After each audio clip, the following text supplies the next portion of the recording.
In Antarctica, a Norwegian helicopter chases a sled dog to an American research station. The Americans witness the passenger accidentally detonate the helicopter and himself. The pilot then tries to communicate with the Americans, but they can't understand him, leading the station commander, Gary, to shoot him in self-defense. The American helicopter pilot, MacReady, and Dr. Copper decide to check out the Norwegian base. There, among the burned ruins and frozen bodies, they discover a charred, deformed humanoid corpse, which they bring back to the American station. Their biologist, Blair, performs an autopsy and finds a regular set of human organs. Clark places the sled dog in a kennel, but it undergoes a transformation and absorbs some of the station's other dogs. This strange event alerts the team, and Childs uses a flamethrower to destroy the creature. Blair examines the dog thing and concludes that it's a life form capable of perfectly copying others. Data from the Norwegian base leads the Americans to a significant excavation site with an ancient alien spacecraft and a smaller, human-sized dig site. Blair becomes paranoid after a computer simulation suggests the creature could potentially assimilate all life on Earth within a few years.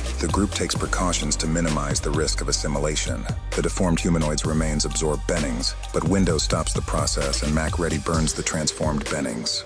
The team detains Blair in a tool shed after he wrecks the vehicles, kills the remaining sled dogs, and smashes the radio to prevent escape. Copper suggests testing for infection by comparing the crew's blood to uncontaminated blood, but they discover the blood stores are destroyed. This leads to a loss of trust in Gary's leadership, and MacReady takes charge. He, Windows, and Knowles find Fuchs's burnt body and suspect he took his own life to avoid assimilation. Windows goes back to the base while MacReady and Knowles explore MacReady's shack. On their way back, Knowles abandons MacReady in a snowstorm, fearing he's been assimilated after finding his torn clothes in the shack.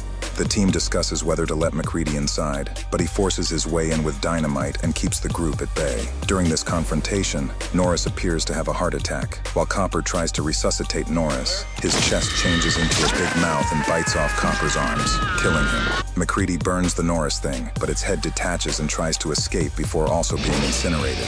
MacReady suggests that the Norris thing showed that every part of the thing is a separate life form with its own survival instinct. He proposes testing blood samples from each person using a heated wire. Each man is restrained for the test, but MacReady has to kill Clark when he attacks with a scalpel. Everyone passes the test except Palmer, whose blood reacts to the heat. Exposed, the Palmer thing transforms, breaks free, and infects Windows, forcing MacReady to burn them both. Child stays behind to keep watch as the others check on Blair, but they discover that he has fled and used vehicle parts to build a small flying saucer, which they destroy. When they return, Childs is gone, and the power generator is wrecked, leaving them without heat. MacReady suggests that, with no way to escape, the thing intends to go back into hibernation until a rescue team arrives. MacReady, Gary, and Knowles agree that they can't let the thing get away and set explosives to destroy the station.